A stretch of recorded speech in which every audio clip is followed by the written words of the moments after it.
كتاب الله دستوري وخير الخلق أسوتنا بسنته جلا السلام علیکم ورحمۃ اللہ وبرکاتہ۔ أرشدا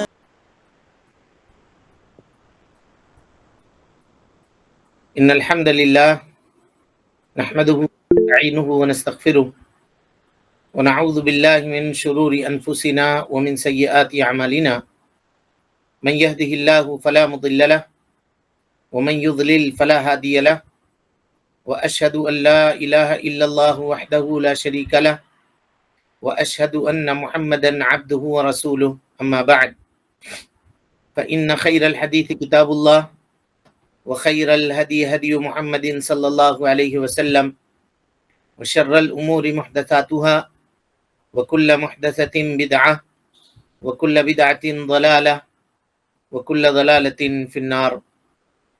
محترم حاضرین، سامعین و سامعات، ناظرین و ناظرات، بلوغ المرام کے آج کے اس درس میں آپ تمام حضرات کا خیر مقدم ہے۔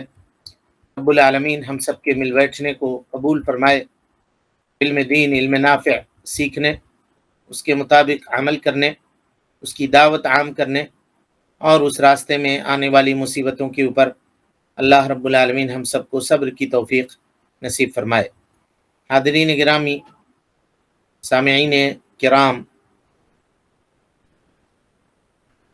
اللہ کے فضل اور اس کے توفیق سے وہی روایت جو باب الزہدی والورع کی پہلی روایت ہے، اس کی تشریح آپ کے سامنے چل رہی ہے، اور اس کا آخری حصہ حدیث کا باقی تھا۔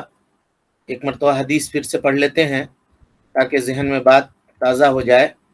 حضرت نعمان ابن بشیر رضی اللہ عنہما روایت کرتے ہیں، کہتے ہیں سمعت رسول اللہ صلی اللہ علیہ وسلم یقول، میں نے اللہ کے نبی صلی اللہ علیہ وسلم کو یہ کہتے ہوئے سنا، اور اس اثنا میں کہ حضرت نعمان حدیث بیان کر رہے تھے، انہوں نے اپنے دونوں ہاتھوں سے دونوں کانوں کا اشارہ کیا اور کہا کہ ہم نے اللہ کے نبی صلی اللہ علیہ وسلم سے اس روایت کو ان دونوں کانوں سے سنا ہے بالمشافہہ، یعنی کوئی اور دوسرا آدمی نبی صلی اللہ علیہ وسلم کے اور میرے درمیان نہیں ہے، میں نے ڈائریکٹ سنا ہے۔ کیا سنا ہے؟ ان الحلال بین والحرام بین، حلال واضح ہے، حرام واضح ہے، وبینہما مشتبہات، اور ان دونوں کے درمیان کچھ چیزیں ہیں جس میں حلال اور حرام واضح نہیں ہے، جو مشتبہات، شبہات یا متشابہات ہیں۔ لا یعلمہن کثیر من الناس، بہت سارے لوگ اس کو نہیں جان سکتے ہیں، اس لیے کہ وہ مخفی ہے، اس کے اندر پوشیدگی ہے، اور لوگ علم میں جو کمزور ہیں وہ اس کا فیصلہ نہیں کر سکتے ہیں۔ بہت سارے لوگ جانتے ہیں، یعنی بہت سارے لوگ ایسے بھی ہیں جو اس کے جاننے والے ہیں، یہ مطلب ہوا۔ فمن اتقى الشبہات، لہذا جو آدمی ان متشابہ چیزوں سے بچ گیا تو سمجھو کہ اس نے اپنے دین اور اپنے عزت کی حفاظت کر لی۔ ومن وقع فی الشبہات، اور جو آدمی ان متشابہات میں واقع ہو گیا، یعنی اس کو کرنے لگا، اس کو انجام دینے لگا، تو وہ حرام میں واقع ہو گیا۔ اس چرواہے کی طرح جو حرام کردہ چراہ گاہ کے ارد گرد اپنے جانوروں کو چراتا ہے، قریب ہے کہ اس کے جانور اس چراہ گاہ کی طرف چلے جائیں جہاں جانا ان کے لیے جائز نہیں ہے، اور آگاہ ہو جاؤ کہ ہر ایک بادشاہ کے لیے ایک چراگاہ ہے، اور اللہ رب العالمین کی جو چراگاہ ہے یہ اس کی حرام کردہ چیزیں ہیں۔ یعنی جس طرح سے بادشاہوں کے چراگاہ میں عام آدمی کا داخل ہونا ممنوع ہے، اسی طرح سے اللہ رب العالمین کی حرام کردہ چیزوں کو اس کے بندوں کا کرنا حرام ہے، ممنوع ہے۔ نہیں چاہیے اس کے بندوں کو کہ وہ ان چیزوں کے اندر واقع ہوں جن چیزوں کو اللہ رب العالمین نے حرام کیا ہے۔ اس کے بعد آپ نے کہا الا، آگاہ ہو جاؤ، وَإِنَّ فِي الْجَسَدِ مُضْغَةً، جسم کے اندر ایک ٹکڑا ہے، اذا صلحت، اگر وہ ٹھیک ہو گیا، صلح الجسد کلہ، پورا کا پورا جسم صحیح ہو جائے گا، اور اگر وہ بگڑ گیا، فسد الجسد کلہ، تو پورا کا پورا جسم بگڑ جائے گا۔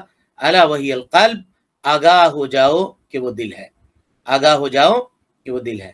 اللہ کے نبی جناب محمد رسول اللہ صلی اللہ علیہ وسلم نے جسم کے فساد اور جسم کے صلاح کا معیار اور مدار کس کو قرار دیا؟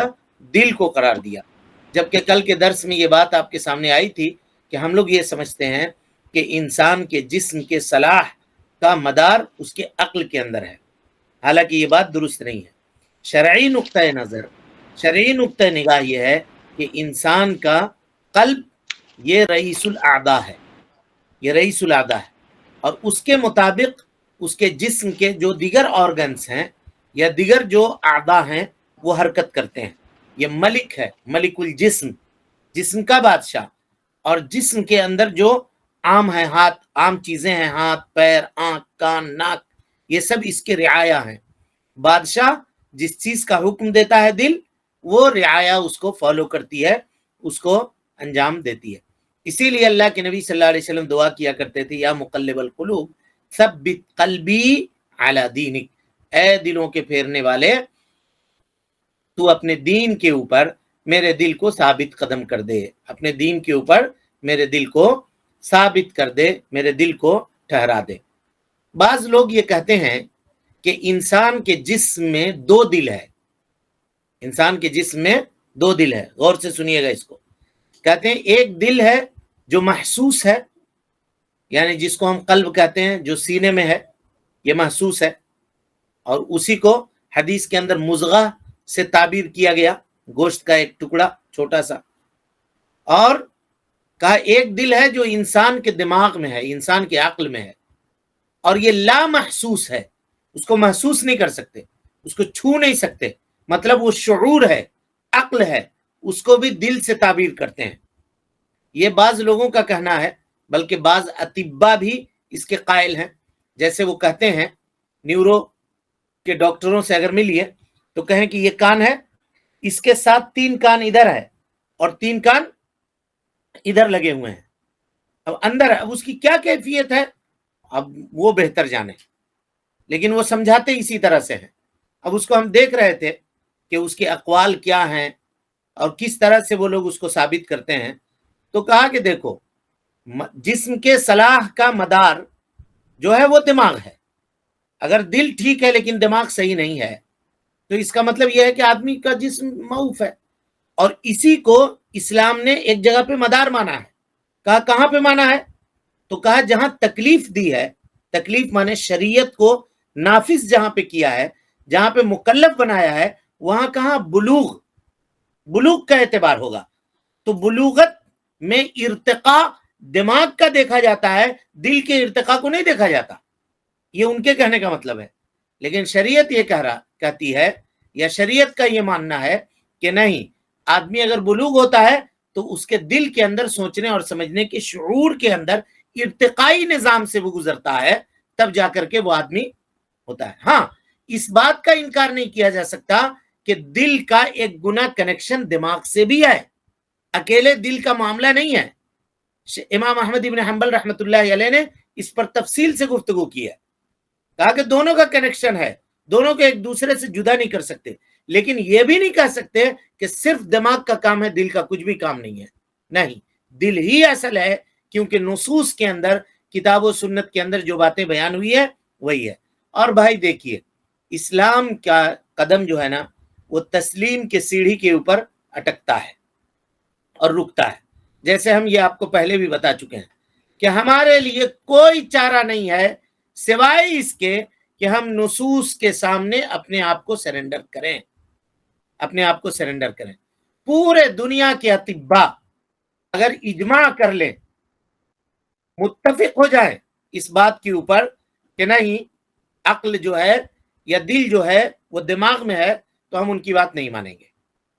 ہم ان کی بات نہیں مانیں گے، کیونکہ ہمارے سامنے یہ حدیث صحیح صریح حدیث موجود ہے، متفق علیہ حدیث موجود ہے، جو اس بات کی تقریر کر رہی ہے، اس بات کو ثابت کر رہی ہے کہ وہ چیز جس سے انسان کے جسم کے صلاح کا اور فساد کا دار و مدار ہے، وہ ٹکڑا ہے جس کو دل کہتے ہیں. اور دل کہاں ہے؟ جسم کے اندر ہے. یہی، اور جسم کے اندر کہاں پر ہے؟ تو وہی ہے جو صدر، جس کو ہم لوگ کہتے ہیں سینہ، جو پنجرہ کے ہڈیوں کے گھیرے میں جو چیز ہے، یا اس جالی کے اندر پنجرہ کی ہڈیوں کو اگر آپ جعلی تصور کریں، قفس کہتے ہیں اس کو، قفص الصدری عربی زبان میں کہتے ہیں، یعنی صدر کا وہ قفس، وہ پنجرا جو پنجرے کی ہڈیوں سے بنا ہوا ہے اس طرح سے، اس کے درمیان میں، اس کے پیچھے میں یعنی یہ دل ہے۔ اور اس کے متعلق اللہ کے نبی جناب محمد صلی اللہ علیہ وسلم نے یہ کہا کہ یہی جسم کے فساد کا اور جسم کے صلاح کا دار و مدار اسی کے اوپر ہے۔ کبھی کبھی کچھ چیزیں ایسی آتی ہیں جس سے انسان متذبذب میں یا تذبذب کا شکار ہو جاتا ہے، متذبذب ہو جاتا ہے۔ جیسے اللہ کے نبی جناب محمد رسول اللہ صلی اللہ علیہ وسلم نے فرمایا خمس لا يعلمهن الا اللہ، 5 چیزیں ایسی ہیں جن کو اللہ کے علاوہ کوئی نہیں جانتا۔ ان میں سے ایک چیز نبی صلی اللہ علیہ وسلم نے فرمایا لا يعلم ما فی الارحام الا اللہ، رحم مادر کے اندر کیا ہے اللہ رب العالمین کے علاوہ کوئی نہیں جانتا۔ صحیح حدیث ہے اللہ کے نبی صلی اللہ علیہ وسلم کی۔ کیا آج کل کے زمانے میں الٹرا ساؤنڈ وغیرہ سے اور دوسری چیزوں سے جو اس بات کو ثابت کیا جاتا ہے یا بتا دیا جاتا ہے ایک مدت کے گزر جانے کے بعد کہ رحم مادر کے اندر لڑکا ہے یا لڑکی ہے، تو کیا ہم اس سے اس حدیث کے اوپر یقین کرنا چھوڑ دیں گے؟ ہاں نہیں چھوڑیں گے، بالکل نہیں چھوڑیں گے، بالکل نہیں چھوڑیں گے۔ حدیث یہ اب نہیں جانتا ہے، نبی صلی اللہ علیہ وسلم نے یہ کہہ دیا، کیا ان کا بتانا 100% صحیح ہوتا ہے کیا؟ ایک بات۔ دوسری بات یہ ہے کہ ٹھیک ہے وہ بچہ زندہ ہوگا کہ مرے گا، صحیح ہوگا، صالح ہوگا کہ طالح ہوگا، اچھا ہوگا کہ برا ہوگا، نیک ہوگا کہ پرہیزگار ہوگا، خوشبخت ہوگا کہ بدبخت ہوگا، ماں باپ کے لیے حسن سلوک کرنے والا ہوگا کہ ماں باپ کے لیے بدسلوکی کرنے، ماں باپ کے ساتھ بدسلوکی کرنے والا ہوگا، ماں باپ کا نام روشن کرنے والا ہوگا یا ماں باپ کا نام ڈبونے والا ہوگا؟ یہ بتا سکتا ہے کیا کوئی؟ بڑا ہو کر کے ڈاکٹر بنے گا کہ انجینئر بنے گا؟ کوئی بتا سکتا ہے؟ نہیں بتا سکتا۔ وہ اس نے بتا بھی دیا کہ فلاں ہے چلاں ہے، یا آپ کو اولاد ملنے والی ہے، مبارک، آپ کو بیٹا ہو رہا ہے یا بیٹی ہو رہی ہے، بتا بھی دیا۔ ہو سکتا ہے ولادت کے وقت وہ انتقال کر جائے۔ ساری چیزیں اگر اس طرح کی باتیں آتی ہیں تب بھی ان نصوص پہ سے ہمارا عقیدہ کبھی بھی خراب نہیں ہونا چاہیے اور ہمارا عقیدہ تذبذب کا شکار نہیں ہونا چاہیے۔ کیوں؟ ایک ہی قاعدہ ہم آپ کو بتا رہے ہیں، اسلام کا پورا مدار یقین کے اوپر ہے۔ اس کی گاڑی یقین کے پہیوں کے اوپر چلتی ہے۔ ذرا سا بھی یقین میں ڈگمگ کا معاملہ ہوا تو پھر معاملہ بگڑتا چلا گیا۔ ہم اپنے نصوص کے اوپر قائم رہیں گے، چاہے دنیا ادھر سے ادھر ہو جائے۔ اس کی ایک اور مثال لیجئے تاکہ بات اچھی طریقے سے سمجھ میں آ جائے۔ آج کل کے زمانے میں آرٹیفیشیل بارش کے بارے میں آپ لوگوں نے سنا ہے؟ جی کرائی جاتی ہے۔ کیا ہے اس کا جی۔ پروسیس؟ وہ بادل میں کیمیکل چھڑکنے سے ہوتا ہے بارش۔ ہاں، بادل میں کچھ کیمیکل وغیرہ لے جا کر کے چھڑکتے ہیں یا اس کو کچھ اور کرتے ہیں، کچھ میزائل وغیرہ سے بادلوں کو سمیٹتے ہیں۔ تو کیا ہمارا عقیدہ قرآن مجید کے اس آیت کے اوپر کمزور ہو جائے گا کہ اللہ رب العالمین کہتا ہے افرأیتم الماء التی تشربون، تمہارا کیا خیال ہے اس پانی کے متعلق جس کو تم پیتے ہو؟ اانتم انزلتموہ من المزن ام نحن المنزلون، سورہ واقعہ کی آیت ہے، کیا تم اس کو اتارتے ہو بدلیوں سے یا ہم اس کو نازل کرتے ہیں؟ ہاں جی، کون نازل کرتا ہے؟ اللہ کرتا ہے۔ اب لوگ اگر کہیں کہ ہم آرٹیفیشیل بارش کرنے کے اوپر قادر ہیں تو کیا ہمارا عقیدہ اس آیت پہ کمزور ہو جائے گا؟ ہم کہیں گے کہ نہیں، انسان کے اندر بھی یہ طاقت ہے کہ وہ بارش کروا سکتا ہے؟ بولیے بھائی۔ نہیں بالکل آپ جم کے بولیے، ہرگز نہیں، کسی قیمت پہ نہیں۔ ہمارا یہ ماننا ہے کہ بارش برسانے والا کون ہے؟ یہ مسائل ربوبیت کے ہیں، اللہ رب العالمین کے افعال ہیں، بارش نازل کرنا۔ اللہ کہتا ہے یا ایھا الناس اعبدوا ربکم الذی خلقکم والذین من قبلکم لعلکم والذین من قبلکم لعلکم تتقون الذی جعل لکم الارض فراشا والسماء بناء وانزل من السماء ماء فاخرج به من الثمرات رزقا لکم. وہ اللہ ہے جو آسمان سے بارش نازل کرتا ہے، برساتا ہے، اور اس کے ذریعے سے تمہارے لیے کیا کرتا ہے، بہت طرح کے پھل فروٹ اور میوے اور دوسری چیزیں جو تمہاری روزی کے کام آتی ہے، چاول دال جس کو تم کھاتے پیتے ہو، اللہ رب العالمین اس کو پیدا کرتا ہے. تو اس طرح کی چیزوں سے کل چل کر کے ٹیسٹ ٹیوب بیبی کا معاملہ آیا اور دوسری چیزوں کا آیا. والذی یصورکم فی الارحام کیف یشاء، اللہ تعالیٰ کہتا ہے رحم مادر میں اللہ رب العالمین جیسا چاہتا ہے ویسی شکل بنا دیتا ہے، اس کی صورت بنا دیتا ہے. تو کیا ان چیزوں میں ہمارا عقیدہ کمزور ہو جائے گا؟ ہرگز نہیں ہوگا. ہم اپنے نصوص کے اوپر قائم رہیں گے. دنیا چاہے ادھر سے ادھر ہو جائے اور دنیا چاہے جتنی ترقی کی چیزیں اور مناظر ہم کو دکھائے، ہمارا قلب، ہمارا دل اس بات کے اوپر مطمئن ہوگا کہ یہ ساری چیزیں کرنے والا اصل میں کون ہے؟ اللہ رب العالمین ہے. اللہ رب العالمین ہے، بارش کا برسانے والا، اولاد دینے والا، روزی دینے والا، یہ سب اللہ رب العالمین ہے.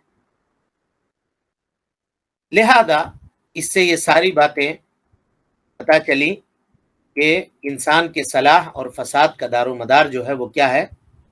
دل ہے. اچھا، اسی طرح سے انسان کی کامیابی کا مدار کیا ہے جی؟ اس کے عملوں کے قبولیت کا دار و مدار کس بات کے اوپر ہے؟ نیت. اخلاص کے اوپر یا نیت کے اوپر کہیے یا ایمان کے اوپر کہیے.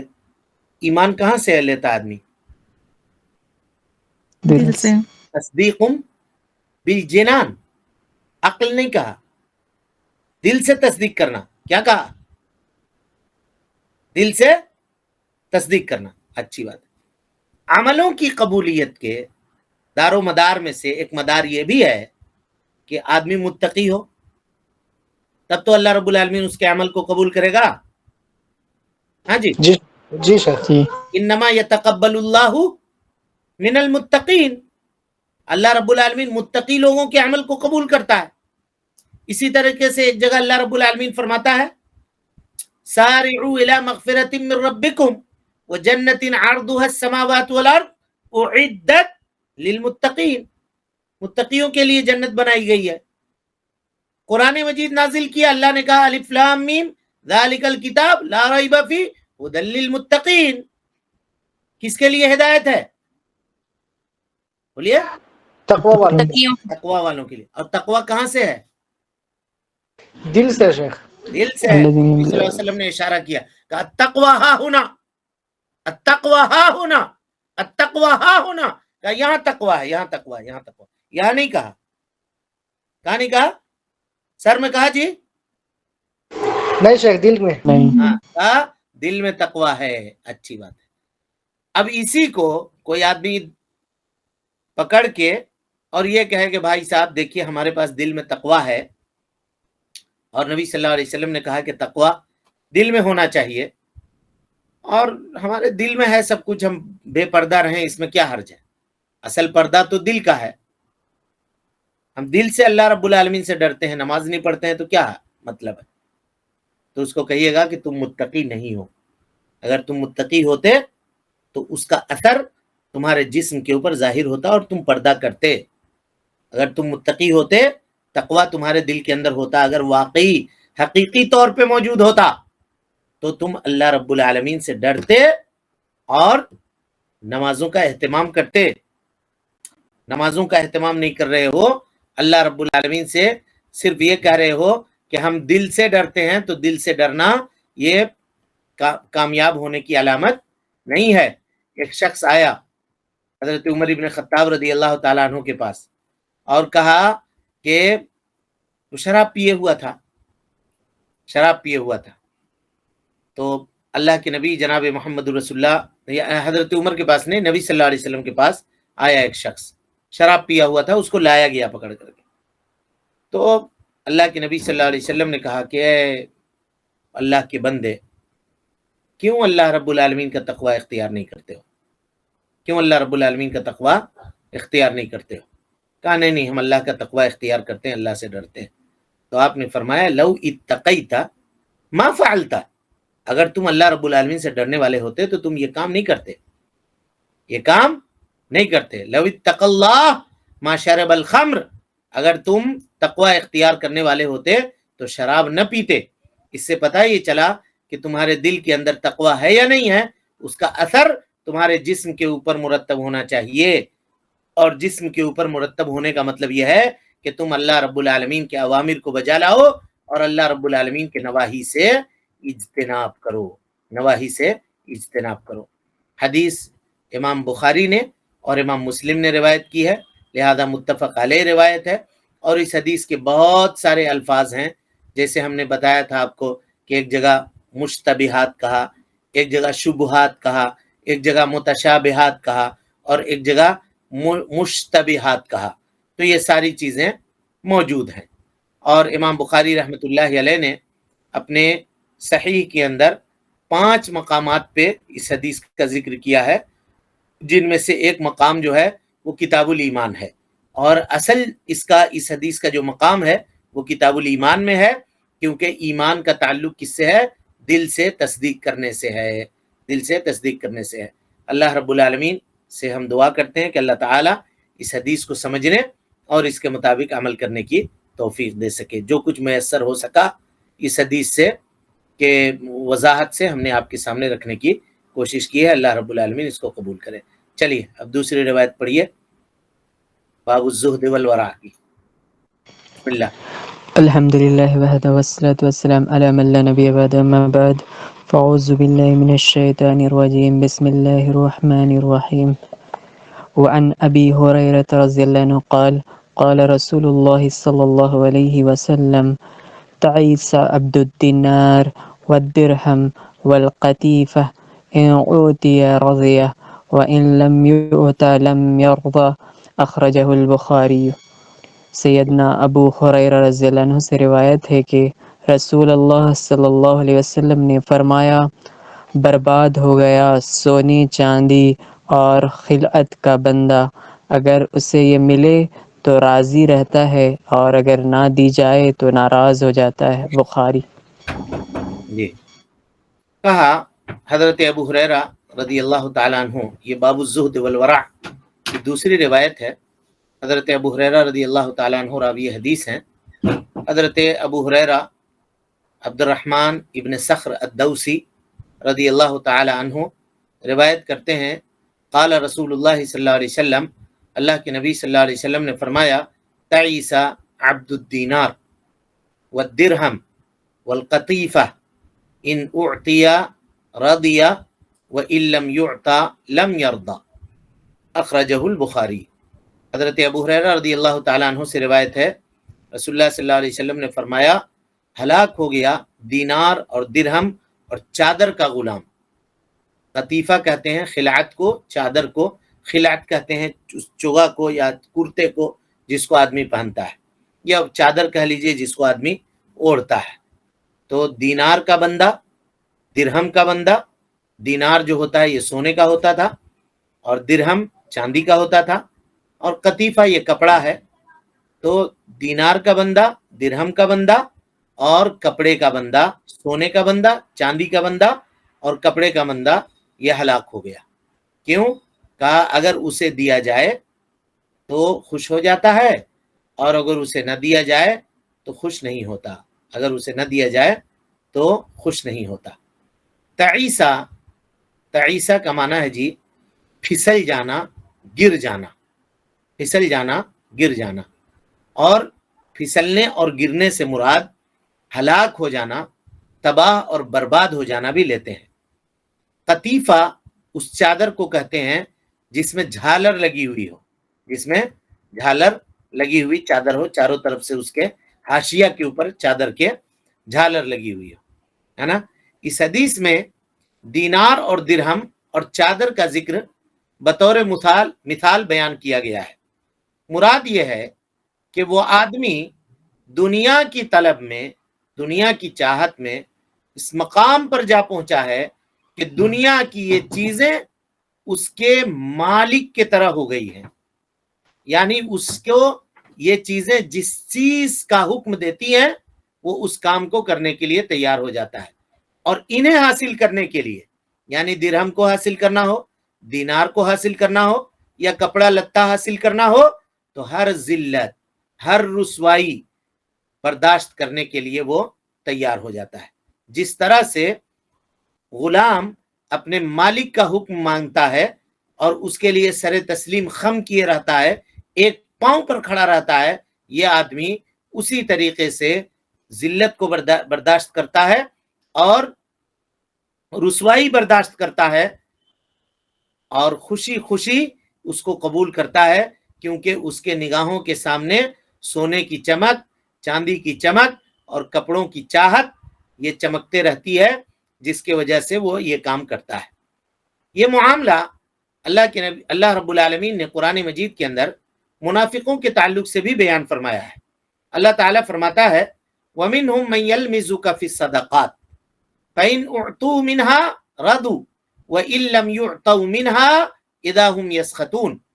اور بعض لوگ اللہ کے نبی صلی اللہ علیہ وسلم ایسے ہیں کہ صدقات کی تقسیم کرنے کے اوپر آپ کو طعن کرتے ہیں، یعنی برا بھلا کہتے ہیں، آپ کے اوپر الزام لگاتے ہیں. کیوں؟ اگر ان کو کچھ مل جاتا ہے تو بہت خوش ہو جاتے ہیں، اور اگر نہیں ملتا ہے تو فوراً بگڑ جاتے ہیں، کہتے ہیں دیکھو ہم کو نہیں دیا، فلاں کو دیا، منہ دکھول کر رہا ہے، تو فلاں معاملہ کر رہا ہے، تو انصاف نہیں کر رہا ہے. یہ کرتے صرف اس وجہ سے کہ ان کو وہ چیز نہیں ملی ہے. پھر دنیا میں لوگوں کی پسندیدہ چیزیں مختلف بھی ہوتی ہیں. کوئی مال کا بھوکا ہوتا ہے، کوئی عہدے کا بھوکا ہوتا ہے، کوئی کسی اور چیز کا، جائیداد کا بھوکا ہوتا ہے، کوئی زمین اور کوٹھیوں کا بھوکا ہوتا ہے. جو جس چکر میں گرفتار ہوتا ہے وہ اسی کی اطاعت و فرما برداری کرتا ہے، جبکہ انسان کو اللہ رب العالمین نے ان چیزوں کے حصول کے لیے پیدا نہیں کیا. غور کیجئے گا، کہیں بھی پورے قرآن میں اللہ تعالیٰ نے اللہ کے نبی صلی اللہ علیہ وسلم کو یہ حکم نہیں دیا کہ اللہ کے نبی کہیے کہ میرے مال میں اضافہ کر دو، یہ کہیے کہ اللہ میرے مال میں اضافہ کر دے. کہیں بھی کیا دعا نبی صلی اللہ علیہ وسلم نے؟ جب بھی دعا مانگی کہا وَقُلْ رَبِّ زِدْنِي عِلْمًا، اے اللہ میرے علم میں اضافہ کر دے، آخرت کے علم میں، وہ علم جو مجھ کو جنت تک لے جا کر کے پہنچا دے، اس علم میں اضافہ کر دے. کئی دنوں تک فاقہ سے آپ زندگی گزارتے تھے، فاقہ سے رہتے تھے، لیکن کبھی نہیں کہا کہ اللہ میرے مال میں اضافہ کر دے، میرے فلاں چیز میں اضافہ کر دے، میرے فلاں چیز میں اضافہ کر دے. دنیا نہیں مانگی آپ نے، آخرت مانگی، آخرت مانگی. کیوں؟ دنیا مومن کے لیے الدنیا سجن للمومن، یہ سمجھنا چاہیے کہ دنیا مومن کے لیے قید خانہ ہے، وہ جنت للکافر، اور کافر کے لیے جنت ہے. اب آپ کہیے گا کہ قید خانہ ہے تو پھر اللہ تعالیٰ نے کمانے کا بھی تو حکم دیا ہے، یہ بھی تو کہا ہے کہ المومن القوی خیر من مومن الضعیف، وہ مومن جو قوی ہے، طاقتور ہے، اور طاقت ہر اعتبار سے، مال کے اعتبار سے، جسم کے اعتبار سے، صحت کے اعتبار سے، جو طاقتور مومن ہے وہ اس مومن سے بہتر ہے جو ضعیف ہے، مال کے اعتبار سے، جسم کے اعتبار سے، ہر اعتبار سے جو ضعیف ہے اس سے بہتر ہے. لیکن نبی صلی اللہ علیہ وسلم نے کہا وَكُلٌّ فِيهِ خَيْرٌ، مومن اگر ہے تو اس کے اندر خیر ہی ہے، ہو سکتا ہے کمی بیشی ہو، لیکن خیر کا انکار دونوں سے نہیں کیا جا سکتا. پھر آپ کیوں کہہ رہے ہیں کہ دنیا ہمارے لیے قید خانہ ہے؟ تو اس کو کہیے گا بھائی صاحب، آپ کو اللہ نے اس دنیا کے بدلے میں جو دینے کا وعدہ کیا ہے اس کے مقابلے میں آپ دیکھیے گا تو یہ دنیا آپ کو قید خانہ سے بھی بدتر محسوس ہوگی. جنت کی نعمتیں جو اللہ کے فضل اور توفیق سے انشاءاللہ ہم مومنوں کو کل قیامت میں حاصل ہونے والی ہے، ان نعمت کے مقابلے میں یہ دنیا کیا ہے بھائی؟ اگر سب کچھ بھی مل جائے آپ کے سامنے تو کل ایک بیماری ہے، پرسوں ایک بیماری ہے، بلڈ پریشر ہے تو نمک نہیں کھاؤ، شوگر ہے تو چینی نہ کھاؤ، شکر نہیں کھاؤ، طرح طرح کی مٹھائیوں کو نظر للچائی ہوئی نظروں سے دیکھو لیکن نہیں کھا سکتے ہو. یہی چیزیں آپ جنت میں جا کر کے دیکھیے تو نہ وہاں بیماری ہے، نہ وہاں کچھ ہے، نہ کمانے کا جھنجٹ ہے. جو جتنا بڑا مالدار کیوں نہ ہو اس کو یہ ٹینشن ضرور ہے کہ کل ہم کیا کمائیں گے، کل بزنس کیسے کریں گے. اور جو جتنا بڑا بزنس مین ہوتا ہے اس کو اتنا ٹینشن ہوتا ہے، اور رات کو آپ آرام جب چین سے سوتے ہیں وہ سوتا نہیں ہے، وہ اپنے لوگوں کو لے کر بیٹھتا ہے، کل کس کلائنٹ سے ملنا ہے، کل کس سے بات کرنا ہے، اس کمپنی کا ٹینڈر کیسے بنانا ہے، اس کا کیسے بنانا ہے، اس کا کیسے بنانا ہے، یہ معاملہ چلتا ہی رہتا ہے. تو یہاں چاہے دنیا آپ کو جتنی مل جائے قید خانہ ہی ہے. اور کافر کو اللہ تعالیٰ جہنم میں جو سزا دینے والا ہے اس سزا کے مقابلے میں اس کی یہ زندگی جنت ہے. چاہے وہ یہاں رو رو کر کے کاٹ رہا ہو، ہاسپٹل کے بیڈ پہ کیوں نہ کٹ رہی ہو، اس کی زندگی اس آگ سے تو بہتر ہے. لہم من جہنم مہاد ومن، کہا لہم من جہنم مہاد، اللہ رب العالمین جہنم کے اندر آگ کا بستر اس کے لیے لگائے گا، اور اس کے اوپر جو کمبل اس کو دیا جائے گا غواش، وہ بھی آگ کا ہوگا. فالذین کفروا قطعت لہم ثیاب من نار، کا فرشتے جو ہوں گے وہ اس کے لیے آگ کا کپڑا کاٹیں گے. اللہ اکبر. کہا جب جہنم میں جائے گا آدمی، اللہ تعالی ہم سب کو محفوظ رکھے، تو کہا اس کے لیے جو کپڑا کاٹیں گے، یعنی قیدی جب جاتا ہے قید خانے میں تو اس کو کیا دیا جاتا ہے؟ ایک کمبل، ایک بچھانے کے لیے چادر، ایک کمبل اور ایک کپڑا جو جیل کا لباس ہوتا ہے. تو جہنم کا لباس بھی اسی ہوگا، ایک کمبل، ایک بستر دے گا اللہ رب العالمین، یا فرشتے دیں گے جو بستر آگ کا ہوگا. سوچیے، وہ آگ کا بستر بچھائے گا. اور یہ معاملہ صرف جہنم جانے سے نہیں، قبر میں شروع ہو جاتا ہے. فرشتوں کے منکر نکیر کے سوال کا جواب نہیں دے سکا تو اللہ تعالیٰ کہتا ہے ہا لا ادری، ہا لا ادری کہتا ہے، تو اوپر سے آواز آتی ہے کذب عبدی، میرے بندے نے جھوٹ کہا. کیا جھوٹ کہا؟ کہ رسول نہیں آئے تھے تمہارے پاس، کتابیں نہیں اتاری تھی ہم نے، آسمانی صحیفے نہیں آئے تھے، سب دنیا کی باتیں سمجھ میں آتی ہیں، کون سی چیز نفع بخش ہے، کون سی چیز نقصان دہ ہے، سب جانتے تھے. دین سیکھنے کے لیے تمہارے پاس وقت نہیں تھا. ہاں ہاں ہاں ہاں لا ادری کرتے ہو ابھی. اللہ تعالیٰ کہے گا کذب عبدی، میرے بندے نے جھوٹ کہا ہے، اور اس کو ایسا کرو ففرشوا لہ من النار، جہنم کا بستر لگا دو، اور وفتحوا لہ بابا من النار، جہنم سے ایک کھڑکی یا ایک دروازہ کھول دو. فیاتیہا من سمومہا وحرہا، جہنم کی جھلسا دینے والی گرمی اور وہاں کی جھلسا دینے والی ہوا، بدبو دار ہوا، دھوئیں دار ہوا، وہ آ کر کے اس کے جسم کو لگتی ہوگی. آگ کا دھونکا اس کو وہیں سے ملنا شروع ہو جائے گا. یہ معاملہ قبر سے ہے. اور جب جہنم میں وہ جائے گا تو کہا فالذین کفروا قطعت لہم ثیاب من نار، اللہ نے فرشتوں کو رکھا ہے، وہ ناپ کر کے اس کے جسم کے مطابق آگ کا کپڑا کاٹ دیں گے اور کپڑے کو پہنا دیا جائے گا. فرشتے متعین ہیں. اللہ اکبر. قرآن اگر آدمی پڑھ لے ان چیزوں کے متعلق تو یہ ساری چیزیں انسان کے ذہن کو لیے اور اس کے سدھرنے کے لیے کافی ہو جائیں گی، سدھرنے کے لیے کافی ہو جائیں گی. باوجود اس کے اللہ رب العالمین غفور الرحیم ہے. اگر اللہ تعالیٰ سے کوئی آدمی توبہ کرتا ہے، استغفار کرتا ہے، تو دنیا کی زندگی میں اللہ رب العالمین اس کے گناہوں کو معاف کر دیتا ہے، اس کے گناہوں کو بخش دیتا ہے، اس کے گناہوں کو معاف کرتا ہے. بلکہ اللہ کی قدر ہم لوگوں نے نہیں پہچانی ہے، انسانوں نے اللہ کی قدر نہیں پہچانی ہے. ایک بات بتا کے بات کو ختم کرتے ہیں، 2-4 منٹ کا اور معاملہ ہے، وقت ہو گیا ہے چونکہ، اس لیے کہہ رہے ہیں. اب آ گئی ہے بات تو آ گئی ہے، نہیں تو پھر چھوٹ جائے گی. کہا قرآن مجید میں اللہ رب العالمین نے میدان محشر میں 2 طبقہ کا تذکرہ کیا ہے. جی سورۃ الشعراء اٹھا کر کے دیکھیے. ایک طبقہ کو کہا کہ یہ لوگ غاوین ہیں، گمراہ لوگ، اور دوسرے طبقہ کو کہا کہ یہ لوگ متقین ہیں، پرہیزگار لوگ جو جنتی جانے والے ہوں گے. دونوں کا معاملہ کیا کیا دیکھیے.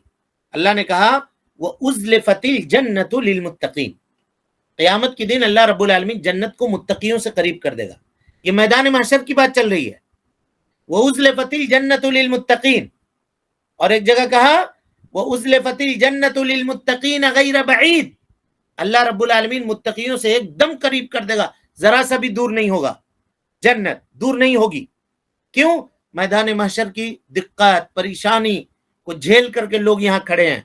جب دیکھیں گے کہ سامنے ماشاءاللہ یہ بلڈنگیں نظر آ رہی ہیں، یہ ہوائیں آ رہی ہیں، یہ پھل فروٹ میوے جات نظر آ رہے ہیں، تو اس کو ایک گنا راحت ہوگا. چلو ابھی تھوڑی بہت تکلیف ہو رہی ہے تو ہونے دو، جانا تو ہم کو یہی ہے، آرام ہو جائے گا. کیونکہ آدمی اگر اپنے نگاہوں کے سامنے اپنی راحت کو دیکھ لیتا ہے تو تھکاوٹ بھول جاتا ہے.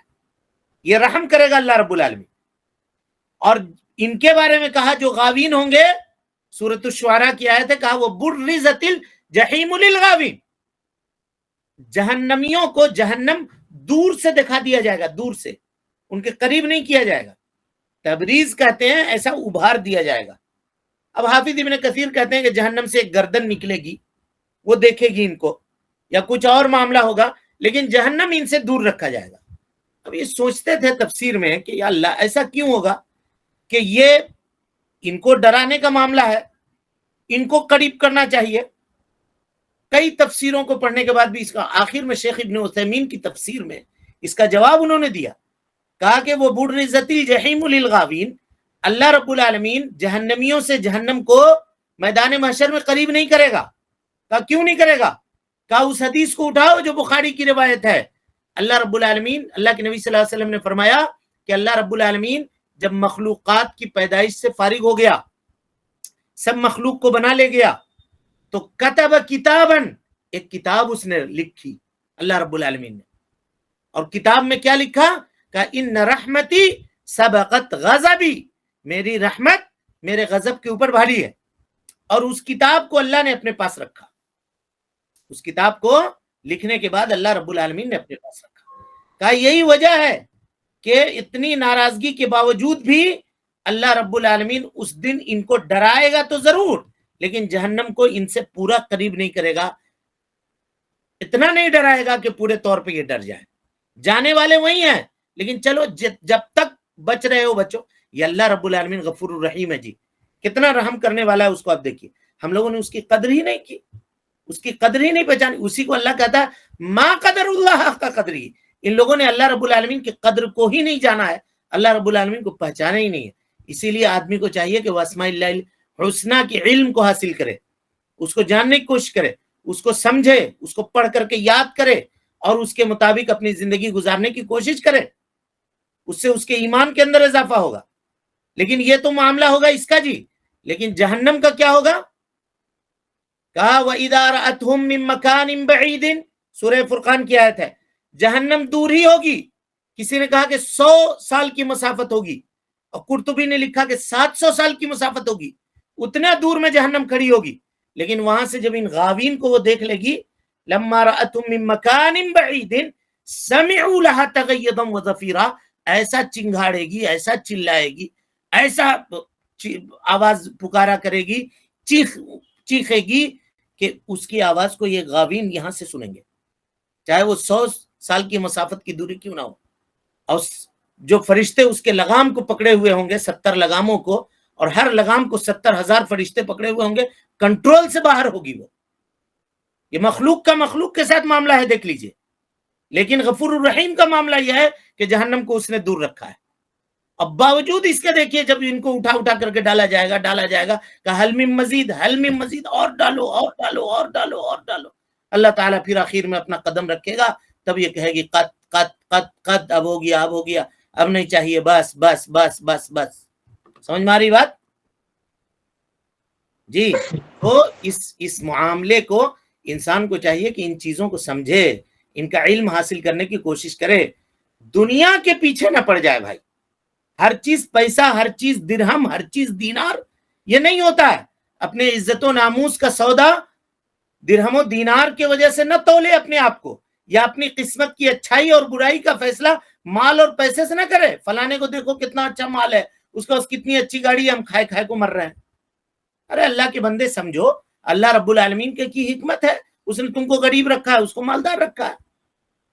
تم کہے یہ چاہتے ہو کہ ہم شریعت سے بغاوت کر کے مال حاصل کریں گے، ہم سودی کاروبار کر کے مالدار بن جائیں گے. دنیا کب تک جیو گے؟ ایک نہ ایک دن تو مرو گے، پھر کہاں جاؤ گے؟ تو یہ سوچنا چاہیے.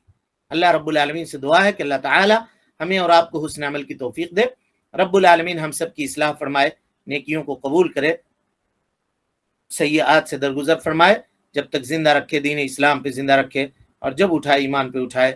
آمین. اقول قولی ھذا واستغفر اللہ لی ولکم ولسائر المسلمین من کل ذنب وخطیئۃ فاستغفروہ انہ کان للأوابین غفورا. السلام علیکم ورحمۃ اللہ وبرکاتہ.